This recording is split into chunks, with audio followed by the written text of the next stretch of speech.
Good morning once again. We'll be finishing the book of 2 Samuel this morning. And last time, we are reminded of our National Bible Month. And this celebration was actually instigated by our former presidents, so that our National Bible Month started as a Bible Sunday during the time of President Ferdinand Marcos Sr., so that it falls on every last Sunday of November, with the acknowledgement that the Bible aids in the development of the moral character and personal discipline of the people. And during the time of President Corazon Aquino, it was promoted to a week celebration. So doon po nagsimula na from November, yung celebration ng Bible Sunday, it became a Bible Week. Yan po. So that according to her, every Filipino should start the year by reading and consulting the Word of God. Kita nyo? Nandun pala sa batas ng Pilipinas na dapat lahat tayo ng mga Pilipino magsimula tayong magbasa na ng salita ng Panginoon from January. Yan. Si Brother Noel Jr., nung nag-vacation sila, sabi niya sa akin, kasi pastor yung father-in-law niya, at doon sa church nila, ni-require ng pastor nila that they should read the Bible in 3 months' time. Yan. So sabi, malaking challenge yun, ano? Pero usually sa atin, pag nagkakaroon tayo ng scheduling of our Bible reading, usually isang taon, ano? Yung ginagawa natin. Good for the women's group. I think they have this scheduled Bible reading. Pero sabi ni Brother Noel, talagang challenge sa amin. Talagang it took as many chapters to read every day. Kasi sabi ng pastor namin, we should read the Bible in 3 months' time. Siguro subukan din natin, talunin natin sila. 2 buwan sa atin.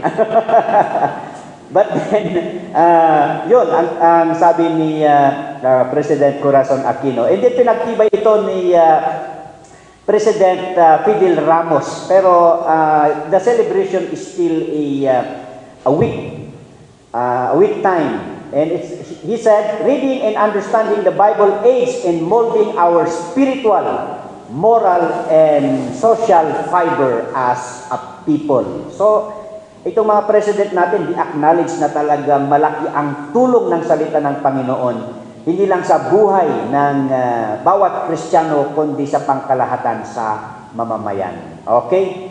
And ito na, during the time of President Rodrigo Duterte, naging 1 buwan na siya. Through the former Philippine Bible Society Board, si Chief Justice Renato Puno, siya yung kasi na-observe nila na maraming nakikiparticipate sa celebration na ito, so they make it as a 1-month celebration, a National Bible Month. So dyan po, every January na po yan. So according to him, the Bible has led people and nation throughout history to work for the good of their fellow human beings, even at great personal cost. So talagang the Bible really helps in building a nation. So they acknowledge that we are to have a passion of knowing the Word of God. So that reading the Bible allows believers to grow in their faith and be transformed by God's powerful Word. So let us take the opportunity na hindi lang yung ating bayan ang nagse-celebrate, how much more tayo na mga anak ng Panginoon. We should have a grateful heart dahil ang ating government has this recognition of the importance of the Word of God. So as we continue on with our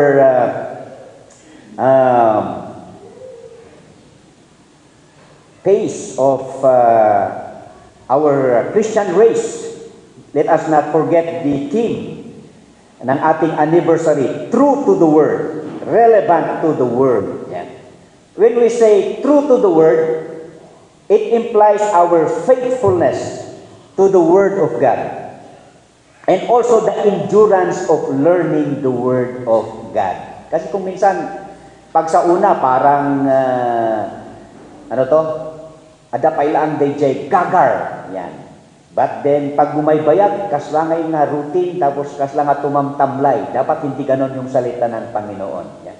So that, part of the encouragement of pastoral, ipipreach na dahil the endurance, the perseverance, the pursuing of learning the Word of God. When we say relevant, yung word na relevant, it means we draw applications from the Word of God. As we learn them, as we study them, then we learn from the examples, not only from the examples, but from the commandments of the Lord.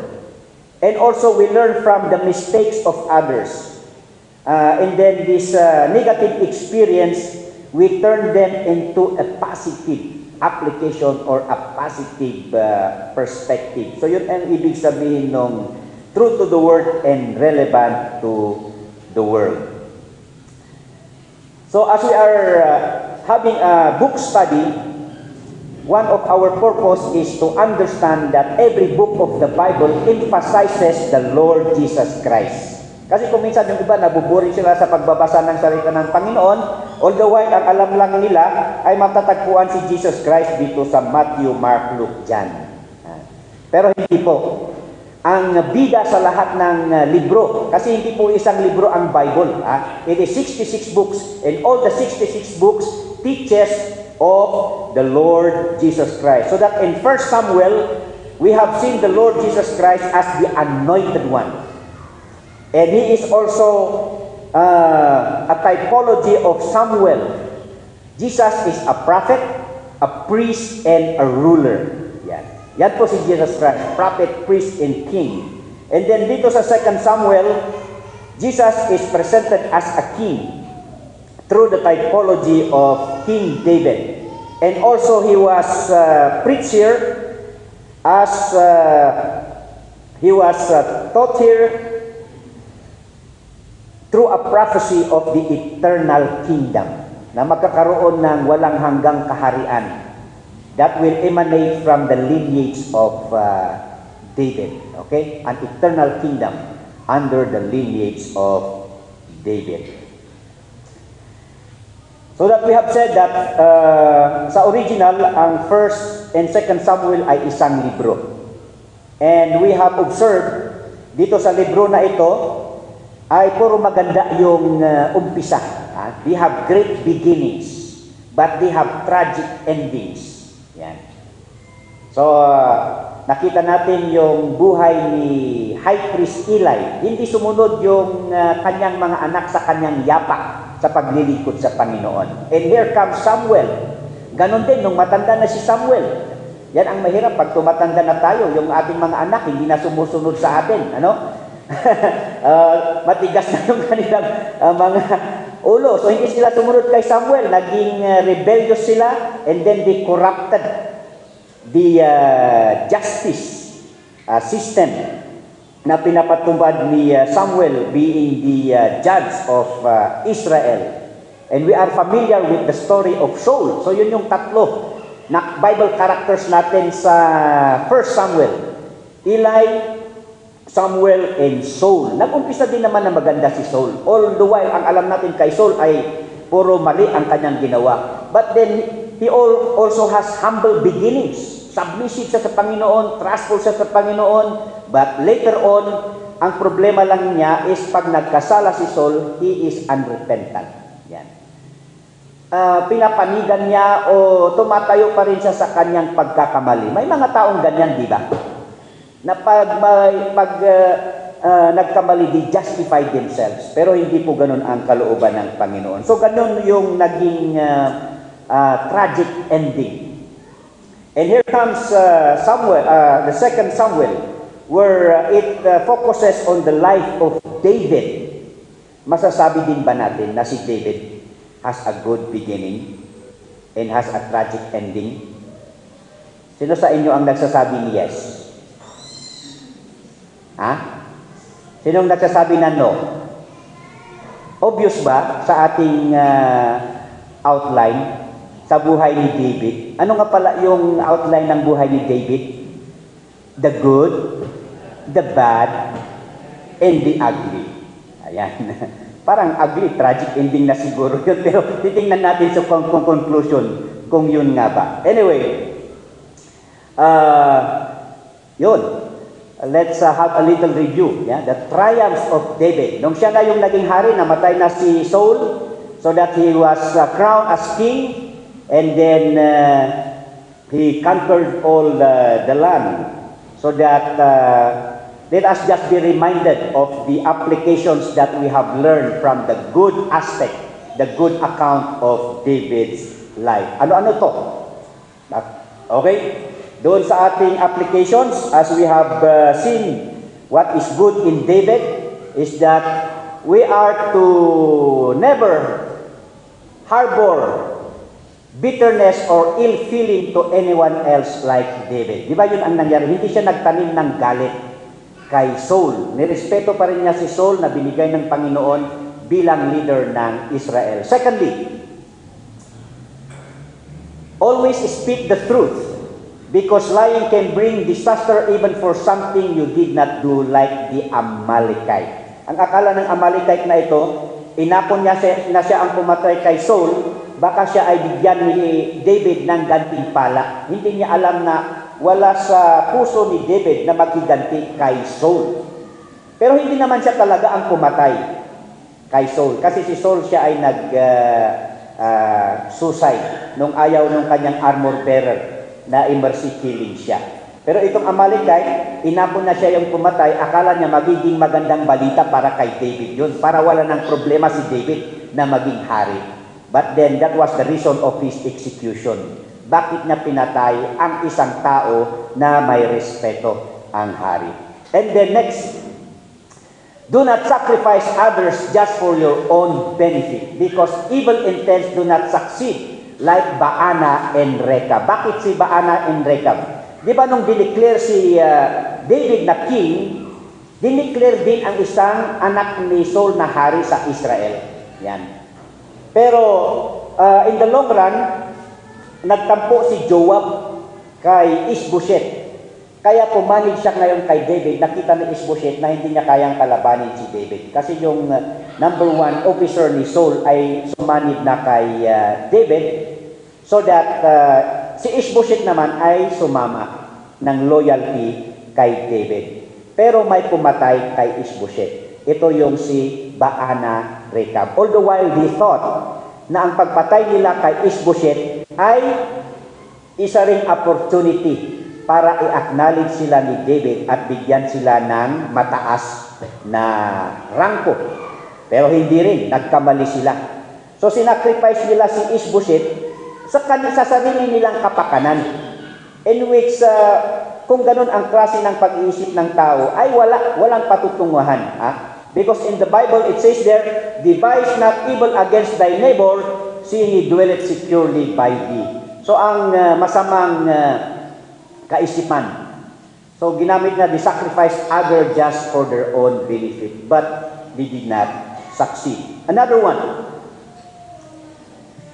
Ito yon, you may correct your leaders but should not despise them, or else be accountable to God like Michal. Si Michal, ito yung asawa ni David. Ito yung anak ni Saul. Pero nung nagtagumpay sila na dalhin yung Ark of the Covenant doon sa Jerusalem, nag-ala-iburot si David na sumayaw. Yan. Ano na yung sayaw ng atin? Nantayaw niya. Nantayaw si Gatot. And then, she was despised by Michal. Ang problema kay Michal is that nawala yung respeto niya. Yan, kay David. And because of that, ang Panginoong Diyos ay hindi niya pinayagang magkaanak si Michal. Kaya walang anak si Michal kay David. Dahil we should always respect our leaders. Ano man ang kanilang pagkukulang, we pray for them. Pero we do not lose respect sa ating mga leaders. Kaya yung Bible tinuturo sa atin, kung ano man ang nilagay ng Panginoon, suportahan pa rin natin sila at number one ay ipagprehan natin sila. And then, next one,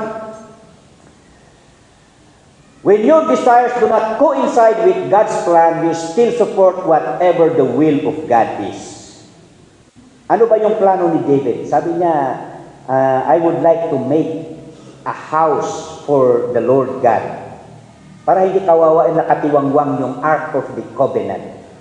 Pero sabi ng Panginoong Diyos, pasensya. Dahil meron akong pinlano na siya yung gagawa ng templo para sa akin. Siyempre parang kung ikaw yung nagbo-volunteer tapos hindi matutupad, di ba parang medyo malungkot. Pero sabi niya, huwag kang mag-alala. Dahil ang gagamitin ko ay yung susunod na hari, na yung anak mismo. So, ang nangyari dito, nung malaman na ito ni David, hindi siya na diskorahe, hindi siya na dismaya. Bagamat sinuportahan niya yung kalooban ng Panginoong Diyos. Di ba kung minsan, kung meron tayong nais, meron tayong gusto, pero hindi natupad, is yun. It brings us discouragement. Pero dito, nakita natin na si David, naintindihan niya na hindi ito kalooban ng Panginoong Diyos. So, ang kanyang ginawa ay sinuportahan pa rin niya. Siya ang nag-prepare ng mga materyales, siya ang nag-prepare ng mga tao na gagawa ng templo because he is a man of war. Punong-puno ng dugo yung kanyang kamay. Yan. And during his rule is a kingdom of war. Yan. But then, during the time of Solomon, and because tapos na ang gera, so that yung susunod na hari ay wala ng problema in a bloodbath, shedding of blood na away, it is a peaceful, yan, peaceful time, sabi ng mga ating mga matatanda, before ng war, peace time, yan. So the rule of, di ba, matatanda natin yung peace time. So yun yung kaharian ni Solomon, kapayapaan, so that it is just but proper na doon isaad yung templo. Pero yun ang nakita natin na magandang aral. When our plans does not coincide with God's plan, yes, we have plans, but God has the final word, and if the final word of God comes, then we'll support the will of God. And then, pang-anim, we execute our promises because they are meant to be fulfilled like David. Yan pa ay sa Deuteronomy. Kung ano ang ipinangako, hindi pinapako, bagamat ito ay tinutupad. Kaya sabi natin, baka marami kayong pangako noong 2025 na hindi natupad. Ngayon, 2026, ipagpatuloy natin mga kapatid. Amen. So, after the good applications or the good account of David, punta naman tayo doon sa Badarong. Yan. Badarong ako nati Ibaduy. Yan. Badarong. Ano yung Badarong? The transgression of the king. Alam natin yung kwento. Yan.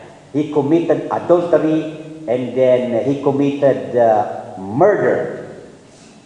And from the bad account of David, ito naman yung ating natutunan, yung apat. Una, is to be careful of idleness, for it's a breeding ground of untoward thoughts and temptation. Okay? Siya ay natukso dahil lamang sa habang the battle is ongoing, nag-relax siya. Yan. So, mahirap kung minsan yung pa-relax-relax. Yan.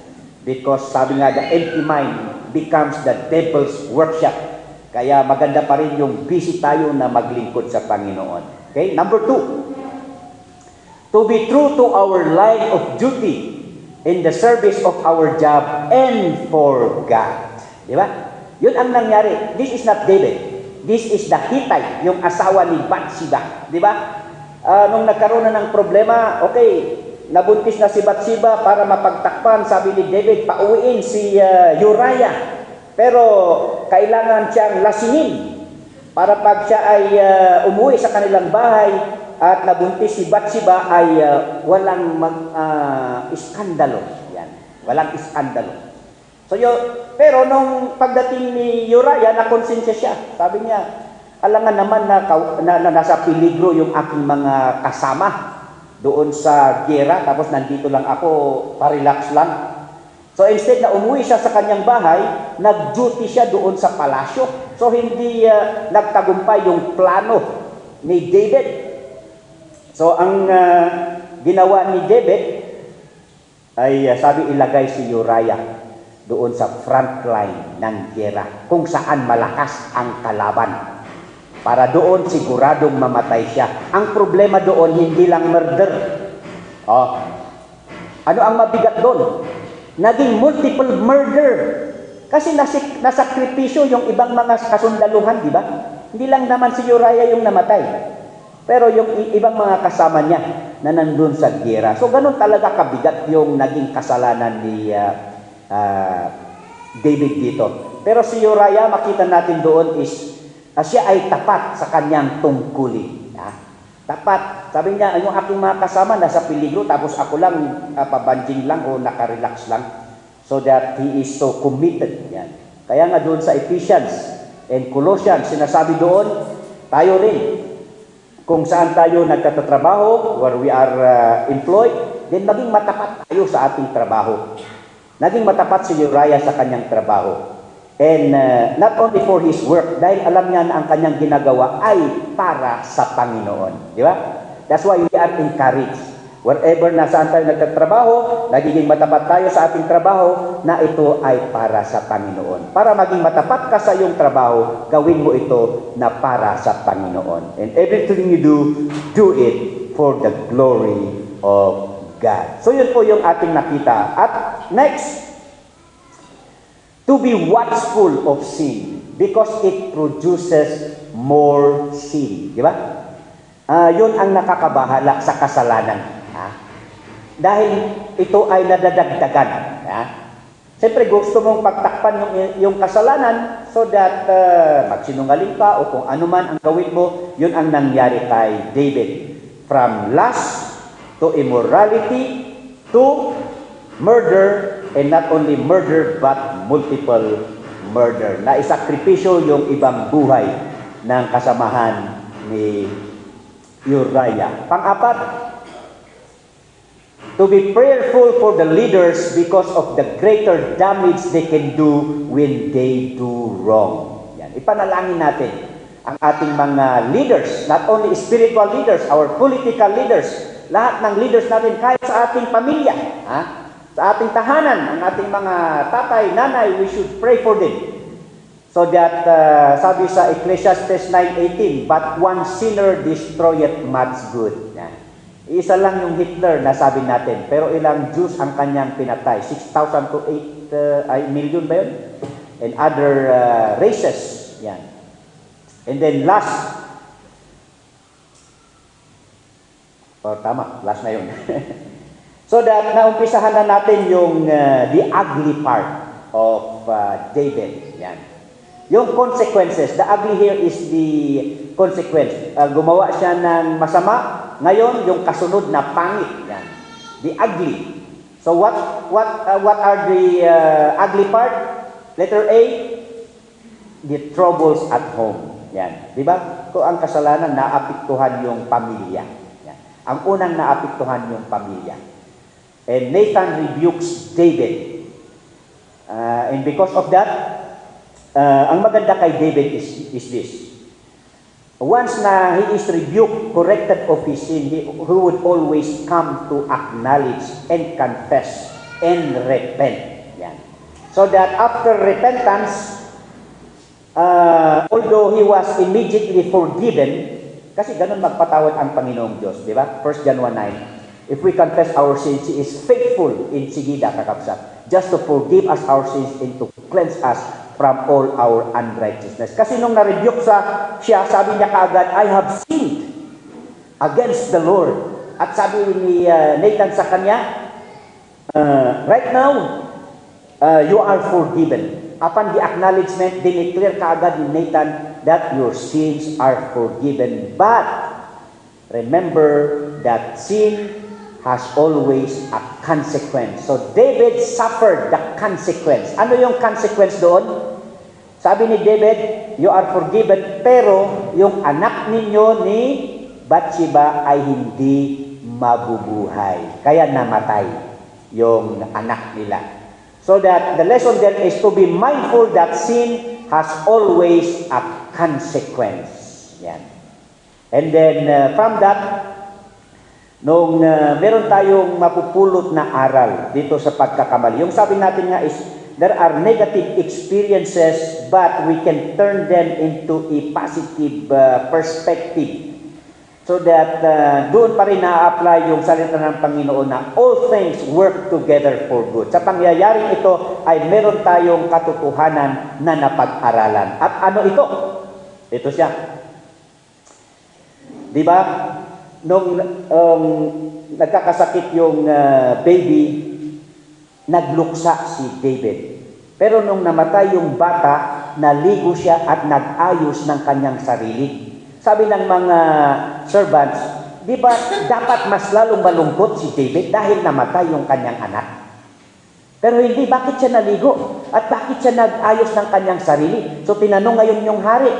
Nung tinanong ngayon si David, din sabi niya, nung naghihirap yung aking anak, nagluluksa ako, pero ngayon siya ay namatay, hindi na siya naghihirap, nandun na siya sa langit, at ako ay masaya. Yan. Magaan na yung aking loob, dahil wala na akong problema, nauna lamang siya doon sa langit, at ako naman ay susunod doon sa langit. Dito natin natutunan na wala tayong problema sa kamatayan ng mga bata. Pag wala pa sila sa age of accountability, diretso na sila doon sa langit. At doon sa langit, walang bata doon, walang baby doon. According to Bible scholars, lahat ng tao doon na namatay sa pagkabata is mature. We are all mature. More than our maturity, kabanbanwagan tayo. Because we are glorified body. We are like angels, sabi ni Jesus, doon sa langit. Kaya kayo ng mga senior citizen na sumubra ang inyong edad, na kinmapoy kayo, ay salamat, agsubli kabanbanwagan you in more than that, di ba? Are you not happy with that? Kasi wala nang immaturity doon sa langit, and that is a great comfort. Yan. Kaya mali yung mga doktrina, pag namatay ang baby, magiging angel. May pakpak na mga angel, mga batang mga angel. No? So wala po sa Bible yung mga ganon. Pero yun, we are to be assured of children's death before the age of accountability because they are secured in heaven. We learned that from the death of the baby, the first baby of David and Bathsheba. And of course, nung namatay na si Uriah, David took Bathsheba as his legal wife, and then nagkaroon sila ng next na anak. Yan. Biniyayaan sila ng Panginoon ng pangalawang anak. At ang baby na ito ay pinangalan ng Solomon. Pero the Lord loved him so much. At pinangalanan niya na Jedidiah. Yan. Beloved of the Lord. So, makita natin dito yung talagang karakter, yung klase ng puso ng Panginoon. After the forgiveness, meron, after all the mercies, then here comes the grace, here comes the compassion. Di ba? Nagkamali si David, pero tama nga naman, pag nagpatawad ang Panginoon, nalimutan na yung nakaraan. And here comes the new life. Because of confession and repentance, then yung na-gain ni David yung puso pa rin ng Panginoong Diyos. So ganun pala, pag tayong mga Kristiyano ay mapagkumbaba at tapat, sincero sa Panginoon. After our blunders, when we come to confession and repentance, hindi po nawawala yung pagmamahal ng Diyos sa atin. So that we are to be certain that the Lord is merciful in forgiving from our blunders when we repent of our sin. Next. Then, after all that, nagpatuloy yung kaguluhan doon sa bahay ni David. Amnon, one of the half-brother, violated her half-sister Tamar. Nagkunwari siyang may sakit. Pero yun, he violated Tamar. And the next one, after 2 years, hinintay ni Absalom ang pagkakataon na ipaghiganti niya yung kanyang full sister na si Tamar. Ayaw sanang payagan ni David kasi alam niya may plano si Absalom. Pero, yun, nagkaroon siya ng, kunyari, isang party. In-invite niya ngayon si Amnon, pero pinlano niya yung ambush. So, namatay ngayon si Amnon in that story. And because of that, si Absalom ay, of course, he ran doon sa kaharian. Siya ay nagtago doon sa kanyang in-laws until such time na siya ay nireconcile ni Joab sa kanyang tatay na hari, si David. So Joab arranges Absalom to return to David. So bumalik si Absalom doon sa kaharian. But the sad story did not end there. Hindi lang naapektuhan yung ugly in the part of David's life, hindi lang naapektuhan yung kanyang tahanan, pero naapektuhan yung buong kaharian. Dahil sa pagbabalik ni Absalom, he instigated a rebellion. Yan. Ang nangyari dito is ganito. Siyempre, habang tumatanda nga ang tao, kung minsan is yung mga next generation, siyempre sila naman yung tao sa ganong panahon. Ito ang kanyang ginawa si Absalom because Absalom is flawless, long hair, at saka matipuno, handsome. Madali niyang i-win. Siyempre, ito yung anak ng hari. So, he won the sympathy of the people. At palaging nandun siya sa gate ng kaharian. Nag-volunteer siya na receptionist. So that lahat ng mga tao na pupunta doon sa palasyo, siya yung nagbibigay ng ushering ba yun? Pag-welcome doon sa mga tao at sinasabi nila, ano ba ang problema niya? Siya yung nag-aatipan, nag-a-attend to the people. And then, ini-enhance niya yung mga pagkukulang ng palasyo sa mga tao. So, he volunteered himself to be of help. Na win niya ngayon ang puso ng mga tao. He instigated a rebellion against his father. And of course, alam naman natin si David. Ayaw niyang mapahamak yung kanyang pamilya. So, siya ngayon yung nag-give way.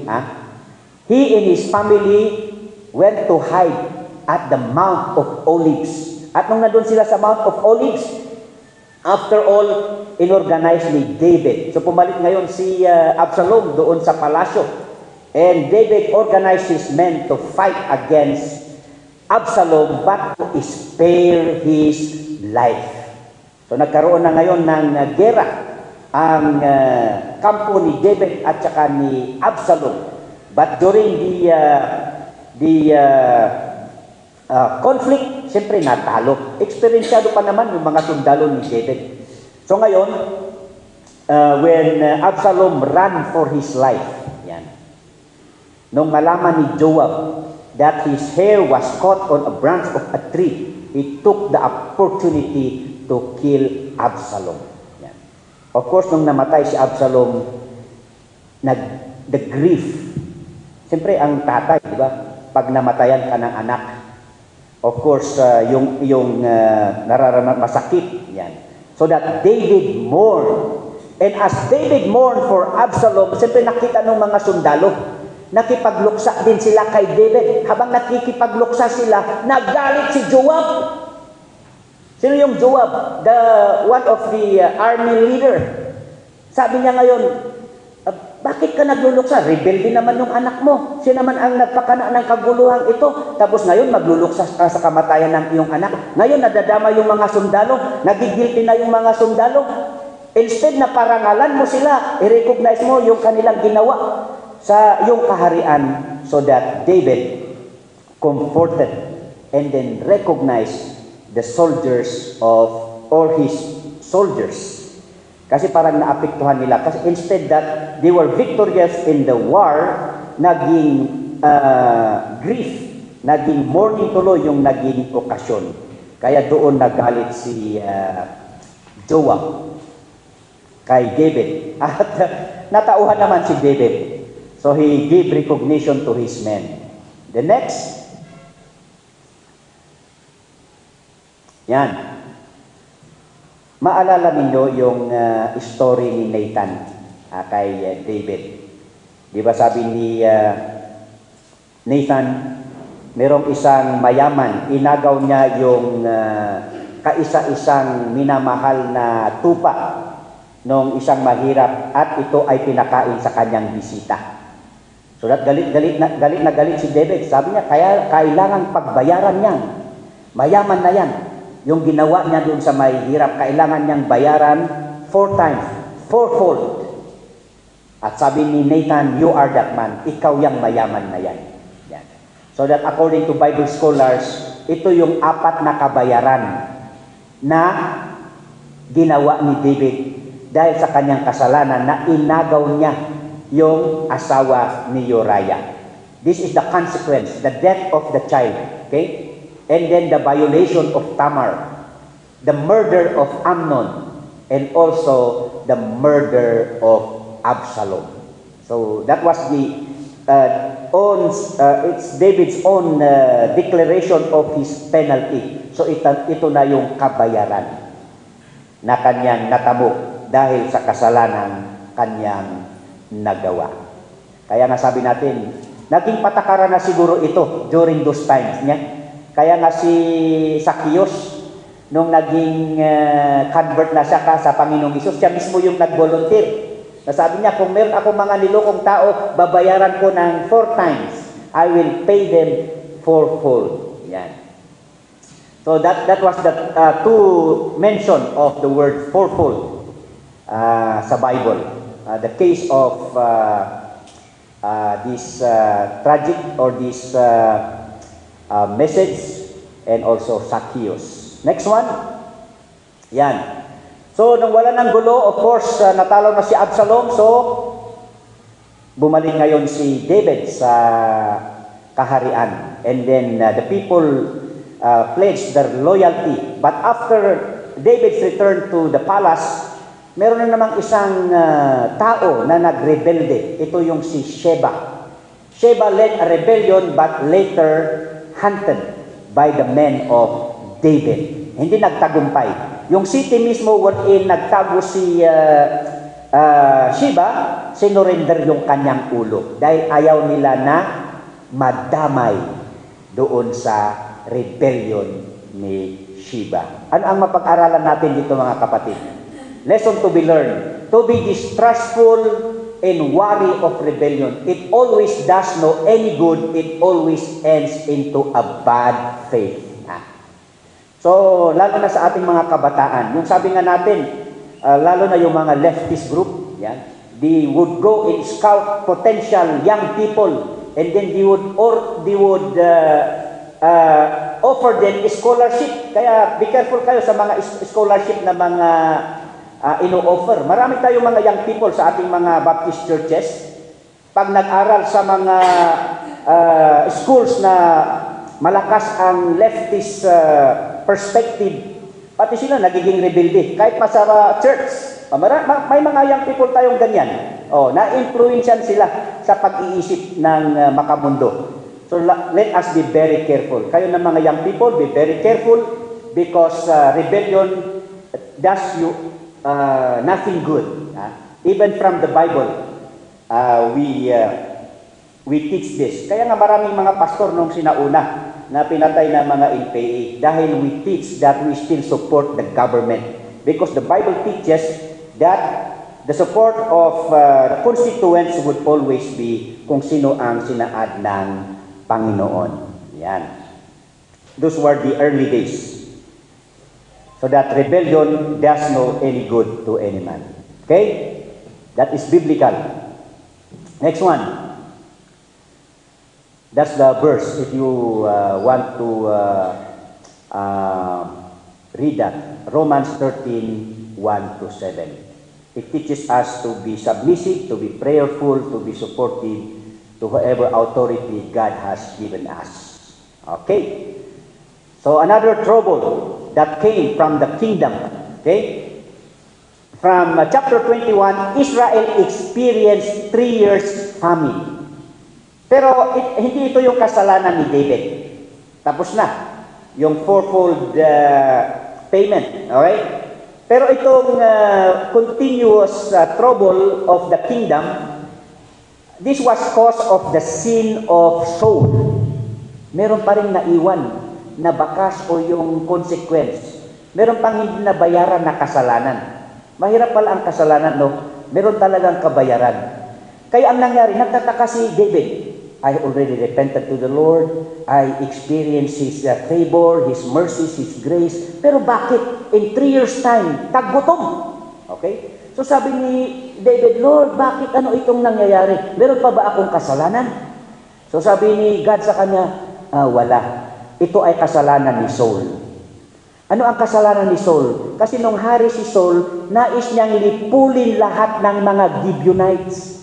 Sino ang mga Gibeonites? Ito yung mga during the time of Joshua, na taga-Kanaan sila, pero knowing the power of God, nagkunyari sila na hindi taga doon sa Kanaan, and then they submitted themselves. And because of that, although they did it by deception, but God honored it because they did it in good faith. Kaya they were incorporated as part of Israel during the time of Joshua. Pero during the time of Saul, nais niyang i-annihilate yung mga Gibeonites. Marami siyang pinatay. So the vindication was not given to them. So sabi ni Lord sa kanila, well, you need to solve this problem. So sabi ng mga Gibeonites, we demand the lives of Saul's children. Dahil pinatay niya yung aming mga anak, yung aming mga kasama, then we also need. Siyempre noon, tooth for tooth, di ba? Life for life. Pag buhay ang inutang, dapat buhay ang kabayaran. So that David surrendered some of the children and grandchildren of Saul. Di ba? We talk about Rizpah. Yung si Rizpah, nung Mother's Day natin, dito yon sa story na to. Si Rizpah, nung na-execute yung kanyang mga anak because they are left dead on a rock. And then these bodies, these corpses are susceptible with wild animals. So as a loving mother, prinotektahan niya yung bangkay ng kanyang mga anak, including yung 5 apo ni Saul that were included because they demanded 7 lives. Yan. So this loving mother, until such time na napansin ni David yung ginawa ni Rizpah sa kanyang mga anak, so that David honored na magkaroon ng proper burial yung mga anak ni Saul, including yung bangkay ni Saul at saka si Jonathan. They were given a proper burial. So that the Gibeonites were vindicated. And also Rizpah was favored by God with a proper burial of his loved ones, his family member. And there, umulan. And that rain commenced the end of famine in the land. Yan. So next, so the lesson we can see there is to be rendering justice to whomsoever is due. Yan. Ibigay natin yung justisya kanino man kung sino yung nararapat. Okay, next. So David faced battle with the Philistines. Yan. Hindi, walang katapusan na gera sa mga Philistine. But during this time, dito na. natapos na yung away. Okay? Yung gera. Victorious na. And because of this, David offered a song of praise in chapter 22. If you learn, maganda siguro ibigay kay Pastor Rubito para lagyan niya ng kanyan. Magaling si Pastor Rubito maglagay ng music, no? Yan. Ibibigay ko mamaya sa kanya.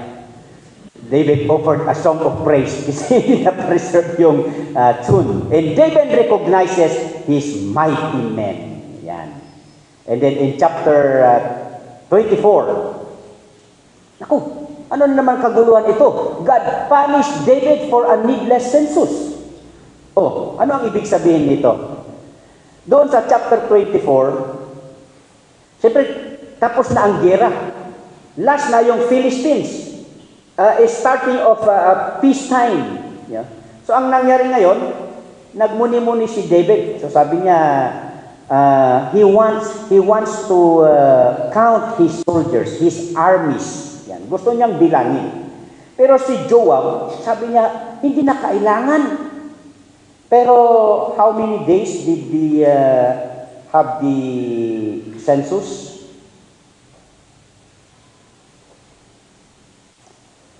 Almost 9 months. Yan, binilang nila yung census.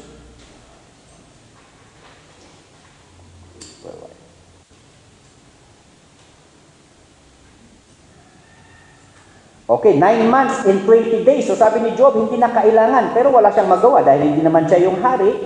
So that, ang nabilang ni Joab, 800,000 Israel and 500,000 from Judah. 800 times 500, 1,300,000. Ang dami pala nila, no? Bukod pa sa mga namatay. Tama nga naman yung blessing ni Lord sa mga Israelites niya during the time of Abraham. I will make your people uncounted like the stars in the sun. Kaya pag nagbabasa tayo, parang imposible. Ganun ba karami talaga yung mga Israelites? And this only pertains to his soldiers. 13,000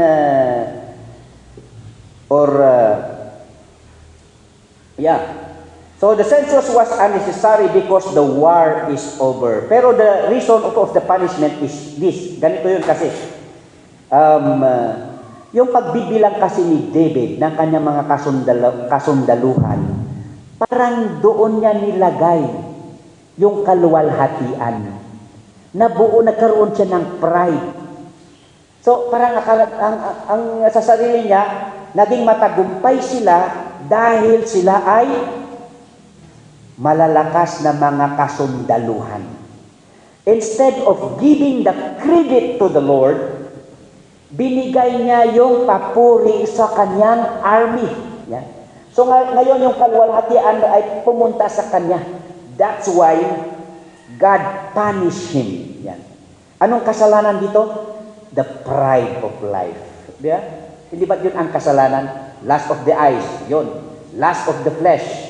Sabi nga nila, ang malalakas na mga warrior, si Samson, si David, pero ang kahinaan nila, lust of the eyes, lust of the flesh, and here comes the third one, the pride of life. Naging mayabang dito si David. Dahil ang akala niya ay naging successful siya, he is being triumphant because of his mighty men.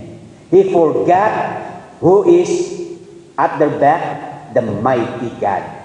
Kaya sabi ni God, well, because of what you have done, then there is a punishment that I will give you. Ang maganda ulit kay David, nung napagtanto niya na nagkasala siya, siya ulit ay humingi ng kapatawaran sa Panginoon. Kaya sabi ng Panginoon, I want to choose you from among this punishment. Pumili ka. Gusto mo ba ng 7 years na famine? Or gusto mo ba ng 3 months na ikaw ay hinahabol ng iyong kaaway? O gusto mo ng 3 araw na pestilence? Kung kayo si David, saan sa 3 ang gusto ninyo?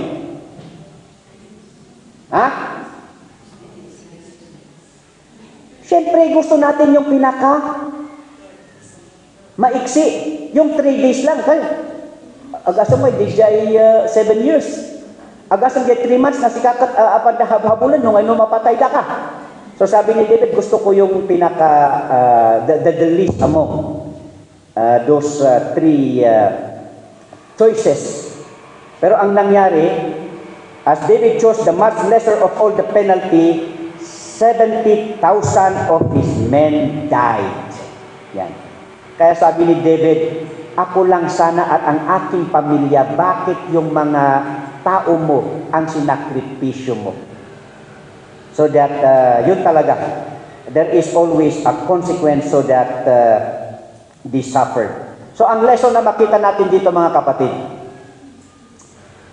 to be giving the glory always to God with your achievements and not to any man or else be at a loss or be at a cost. Yan. Lahat ng tagumpay sa ating buhay dapat ibalik sa Panginoon, hindi kanino man. Because we can suffer loss or we can suffer a cost of not giving back the glory to the Lord. Okay, next one. So yun. And because of this punishment, sabi ni God, you need to build an altar to offer a burnt offering so that the plague will stop. It will end. Ayan. Kaya nga, David built an altar, and after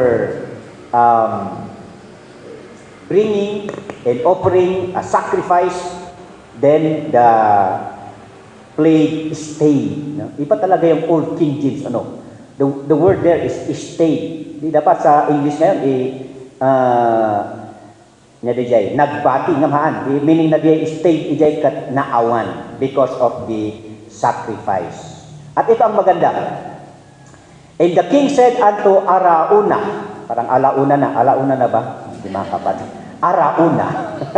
And the king said unto Arauna, nay, but I will surely buy it to thee at a price, neither will I offer burnt offerings unto the Lord my God of that which not cost me nothing. Di ba meron tayong kanta? Ano yung kanta na yun? Sinulo ata ni Ma'am Alona ito noon eh. I will not offer anything that cost me nothing. Yan ang gusto kong ibigyan ng malaking emphasis in our conclusion. Kasi during the plague, sabi ni God, hindi yung God na G-O-D, the prophet God, J-A-D. Okay, si J-A-D, sabi niya kay, you need to offer a sacrifice and you need to buy a field. Ang nagmamay-ari ng field na ito yung si Arauna. He is a Jebusite. At nung pumunta si David kay Arauna, I want to buy this field to offer a sacrifice for the Lord. Sabi naman ni Arauna, as a respect and love to David, hindi mo na kailangang bayaran. I give it to you for free. At nandiyan pa nga yung aking mga animals that you can use it for animal sacrifices. Pero ito yung sabi ni David, ayaw kong maglingkod sa Panginoon na libre. Gusto kong maglingkod sa Panginoon na may bayad. Gusto ko na gumastos. Yan. So yun yung sabi niya, neither will I offer burnt offerings unto the Lord my God of that which that cost me nothing. Yan. So sa paglilingkod ng Panginoon, hindi po nawawala na tayo ay we spend a cost in serving the Lord. So yun ang nangyari. So David bought the threshing floor and the oxen for 50 shekels of silver, and David built an altar and offered burnt offerings and peace offerings. So the Lord was entreated for the land, and the plague was stayed from Israel. Ibig sabihin, nawala na yung plague. So what we can learn here? To be sure to spend a price when serving the Lord for heavenly investment. Yan. Ang paglilingkod sa Panginoon is that give unto the Lord the glory, bring an offering. Yan. Buti pa nga yung offering natin. Yung offering nila in the Old Testament, it takes animal sacrifices. mabusisi, maraming gawain pa. Yan. It just not cost you financially, but for the glory of His name. Di ba yung mga wise men, they know where they invested their treasure. Ano yung binigay nila kay Baby Jesus? Gold, frankincense, and myrrh. Those were expensive ones. But lay not up for yourselves treasure upon earth, where moth and rust doth corrupt, but lay up for yourselves treasures in heaven, where neither moth nor rust doth corrupt. For where your treasure is, there will your heart be also. So ayan, to be sure to spend a price when serving the Lord.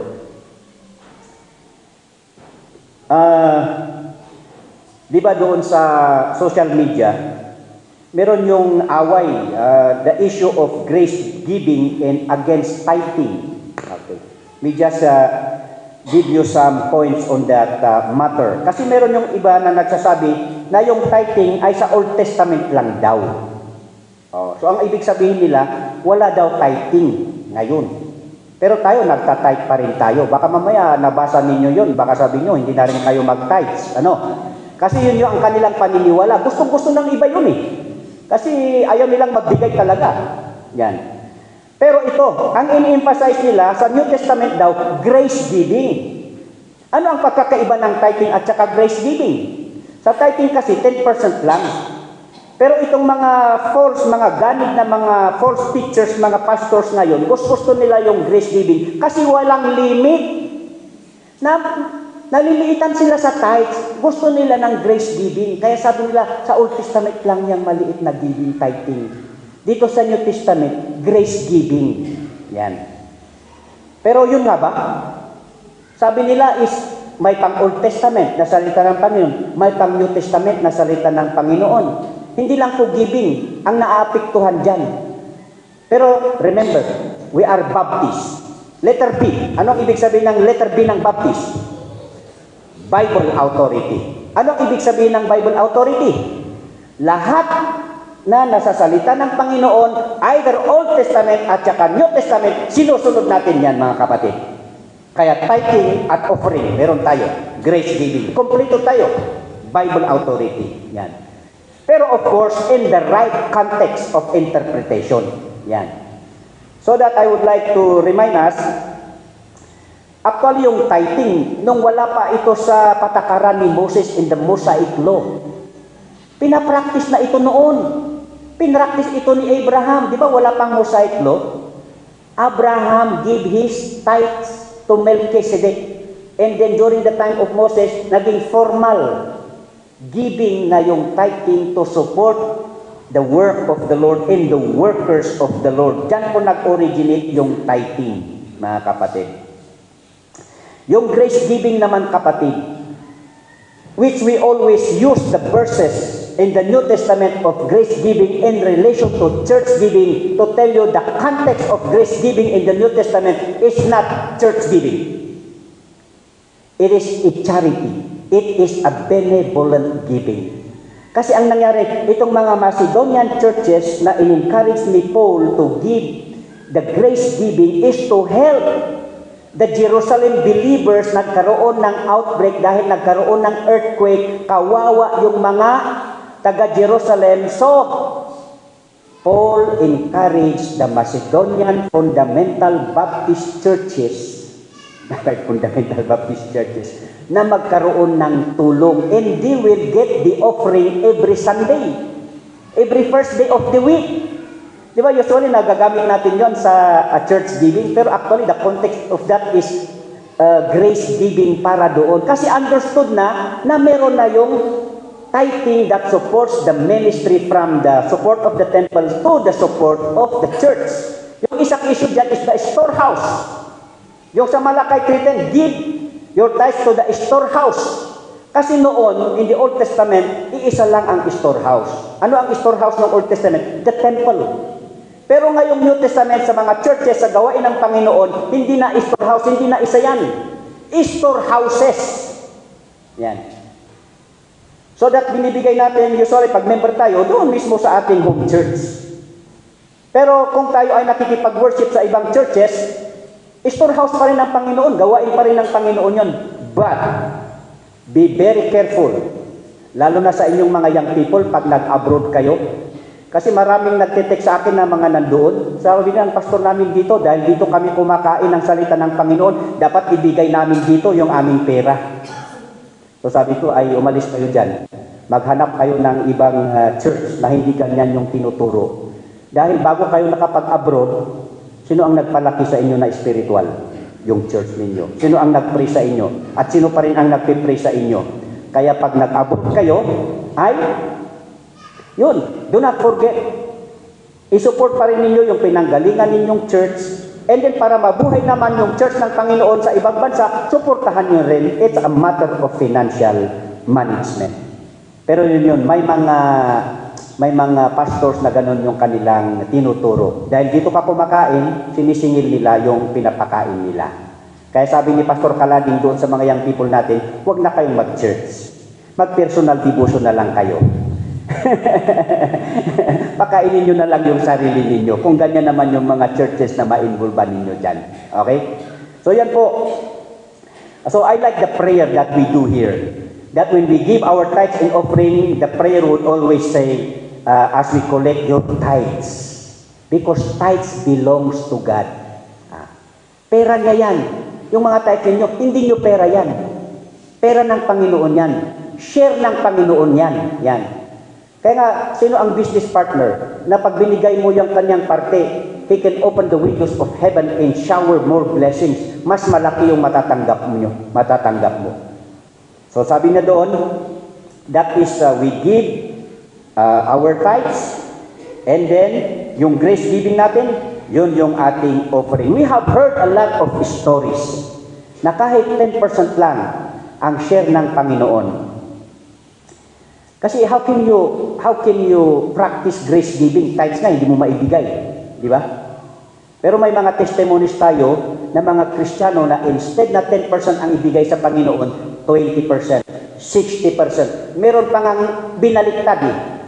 90% na yung pumupunta sa Panginoon, 10% na lang yung pumupunta sa Kanya. I think that's Colgate, if I'm not mistaken. Kaya binilis na Panginoon yung mga companies na ito because of the tithing and grace giving that we do. Kuna ni Pastor Dawal, idi sursuro ijay lawag. Kuna kano di may sang abing brokat, anak na mamati dita pastor. And after a while, yung taong din yun ang nagsabi, na totoo pala pastor, pag hindi mo ibibigay ang tithe ng Panginoon is walang blessing. Yan. Kaya nga si Sir Alawas nung sa Star College, nakwento niya sa akin, basta hindi niya raw ibigay ang tithes niya during the week, maraming nangyayaring masama. Maraming disgrasya, kaya one time, during the week, hinanap niya yung treasurer para ibigay yung tithes. Kaya kayo pag may mga nangyayari during the week na masama, baka hindi nyo na ibigay yung tithes ninyo, hanapin nyo yung treasurer. Okay? Para ibigay yung tithes. Okay, but then anyway, yun po, I just want to address para maliwanagan po tayo. Para hindi tayo magkaroon ng masamang pag-iisip when it comes to our tithes and offering, because the Bible teaches tithing and grace giving. And let us go back to what David said. I will not offer anything that costs me nothing. Okay? Next. Before the conclusion, let's go over muna dito sa mga application natin, dito sa last part of the account of David, the ugly account. To be mindful that sin has always a consequence. Number 2, to be assured of children's death before the age of accountability because they are secured in heaven. Next one, to be certain that the Lord's merciful and forgiving from our blunders when we repent of our sin. To be distrustful and wary of rebellion, it always does no any good. It always ends into a bad faith. And to be rendering justice to whomsoever is due. To be giving the glory always to God with our triumphs and not to any man or else be at a cost. To be sure to spend a price when serving the Lord for heavenly investment. Now, for the awaited conclusion. Ano ba yung hinihintay natin na conclusion? Okay? Tragic ba yung ending ni David? Like the others? Well, ito. Number 1. David's reign could be summarized as how sin turns triumphs into troubles, and how confession turns God's wrath into compassion, mercy, and grace. Di ba ang kasalanan may consequence? Pero yung pagsisisi ay napapalitan ito ng awa ng Panginoon. Number 2. Immediate acceptance and repentance of sin before God receives an immediate forgiveness. Huwag ninyong kalimutan yan. 1 John 1:9. It is of the Lord's mercies that we are not consumed, because great is His faithfulness. They are new every morning. Pangatlo. 2 times as recorded that David admitted his sin right away and immediately received forgiveness, but still suffered the consequence. Baka sabihin ninyo, ay, okay lang pala ang gumawa ng kasalanan. Kaya nga minsan, naakusahan tayong mga Kristiyano, di ba? Dahil doon sa ating stand ng security of salvation, na kahit tayo ay gumawa ng kasalanan, di ba, liligtas pa naman tayo. But we do not do that. We do not use that as an excuse for doing sin, because we believe, we know that sin has always a consequence.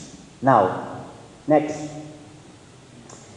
Only through God's great mercy that He holds back the punishment of David and extended His grace instead. Gusto ko ito. Nagkasala si David, but then, nung siya ay nagsisi, then yung favor, namatay nga yung unang anak, pero napaboran pa siya ng bagong anak na minahal pa ng Panginoong Diyos. And then secondly, nung nagkaroon siya ng pride when he numbered his mighty men, owning the glory, rather giving the glory to God. But then when he was rebuked, then the plague ended and the kingdom went on. Yan. So yung dagdag na ating application, to be admitting and repenting instantly of our sin before God, accepting whatever the consequence, and redeeming our Christian walk with faith on the Lord's mercies and faithfulness. Yung sabi natin na getting on our knees and getting on our feet to redeem ourselves. Di ba? Natutunan natin kay Saul yan negatively, pero ngayon nakita natin ito kay David. Si Saul, nung nagkasala siya ng si Absalom and all other else, hindi sila nagsisi, they continue on with the nakdaran dati Amalida, and it did not benefit them. But we can see in David, pag siya ay na-rebuke sa kanyang kasalanan, he would always come to his knees and stand on his faith para ipagpatuloy niya yung paglilingkod sa Panginoon dahil sa kanyang malaking paniniwala sa awa ng Diyos at sa katapatan ng Diyos. This is one of our weapon as we continue on racing the race of this 2026. In here, number 5, this is what made the book of 2 Samuel triumphantly ended and not tragically ended. The secret, let's read all together number 5. Go. Confession and repentance were the key to David's restoration that ends the book of 2 Samuel triumphantly and not tragically. Yan. Akala natin the good, the bad, and the ugly. Akala natin tragic na yung ending. But no.